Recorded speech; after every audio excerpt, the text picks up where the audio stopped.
Have you ever thought about what might be lurking under your bed? It is an often overlooked space in our bedrooms that can become a dumping ground for all sorts of things. But sometimes the things we stole down there can be a little more sinister than we bargained for. Welcome back. I'm here to take you on another terrifying journey through the darkest depths of the human psyche. And today we are exploring creepypastas about the most terrifying things found under bed. Our first story is titled The Thing Under the Bed. Casey was just 8 years old when she moved into her new home with her family. Her parents had saved 4 years to make their dream come true, buying a big white colonial-style house with a sprawling lawn and plenty of rooms for Casey and her 2 brothers to explore. The only problem was the house was a bit older and it wasn't exactly move-in ready. Still, Casey's dad promised her that they'd fix up the place together and turn it into a real home. One afternoon while playing hide-and-seek,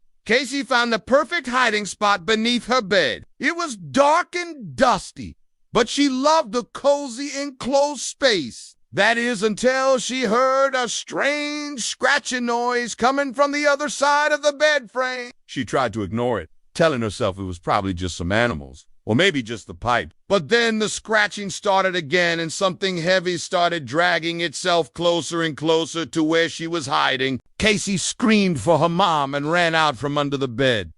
Just as the room began to go black, her family huddled together in the kitchen, their faces pale and drawn in the flickering light of the candles. They couldn't call for help or turn on any lights. Whoever or whatever had lurked under Casey's bed had cut the phone lines and plunged the house into darkness. All they had were the candles, a few flashlights, and the matches to keep them going. "We have to get out of here," Casey's dad whispered urgently. He grabbed an axe from the fireplace and held it high, his face grim. "I'll protect you guys. You head out the front door and stay at Mrs. Henderson's. She'll look after you." "But what about you?" Cassie asked, her voice trembling. "I'll be fine, I promise," her dad said, kissing her forehead. "Just to get out of here." As Casey crept towards the front door, she could hear her dad hacking away at whatever was under her bed. The scratching grew louder and more frantic, followed by guttural growls that sent shivers down her spine. Then suddenly everything went silent. Casey risked a glance back and saw her dad standing in the doorway, his face streaked with dirt and blood. In his hand was a huge meat cleaver, but it wasn't a weapon that had caught Casey's eye.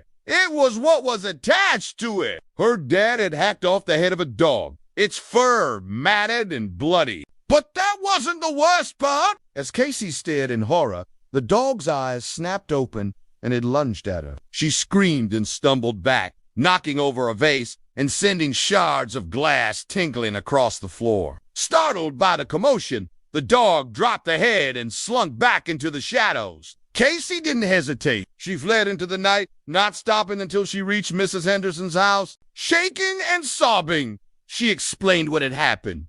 Mrs. Henderson, a plump, rosy-faced woman with a kind smile, took the children in without a moment's hesitation. She fed them snacks, gave them blankets, and let them watch TV until their parents came to collect them. But soon it was time for bed.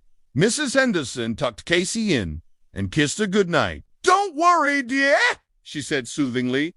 "That dog isn't going to hurt you. It's harmless." "But you don't understand," Casey cried, burying her face in her pillow.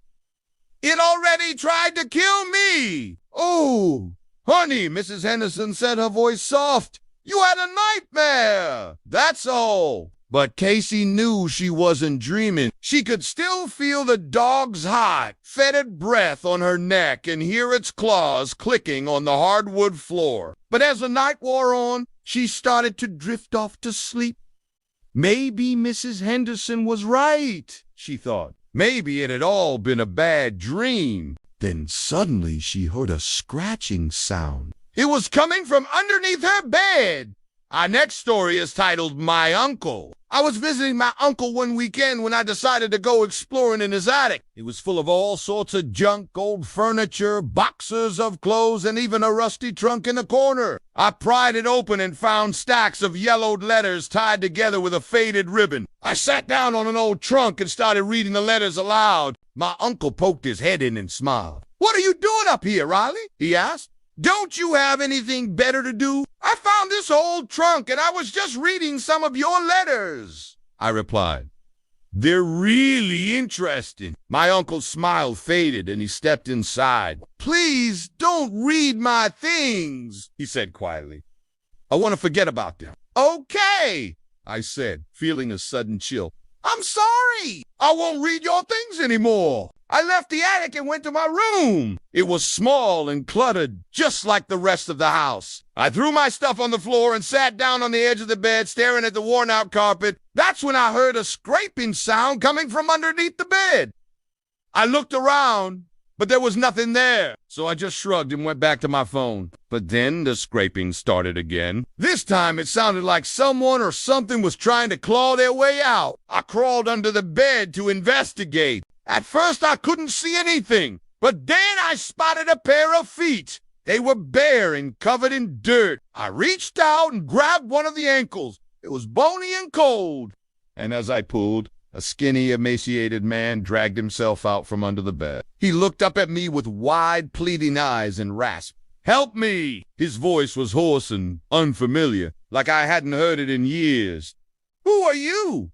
I asked, my voice shaking. "I'm your uncle," he whispered, his eyes filled with fear. "Please help me." Our next story is titled Under the Bed. For as long as I could remember, there had always been a large wardrobe in the corner of my bedroom. It was an old, heavy piece of furniture with ornate carvings and brass handles. I loved playing hide-and-seek with my friends behind it when I was young, pretending that it was a portal to another world. But one day, when I was homesick from school, I discovered something disturbing. I was lying on my bed watching TV when I heard a scratching sound coming from under the wardrobe. I sat up and listened intently. Then I heard it again, along with a muffled thump. Curiosity got the better of me, and I crawled under the wardrobe to investigate. There was a narrow gap between the floorboards and the bottom of the wardrobe. Just enough room for a small animal to squeeze through. I peered into the darkness and saw a pair of glowing eyes. They were bright green and seemed to stare back at me accusingly. Then suddenly a scaly hand shot out and grabbed my wrist. I screamed and yanked my hand back, knocking over a nearby lamp.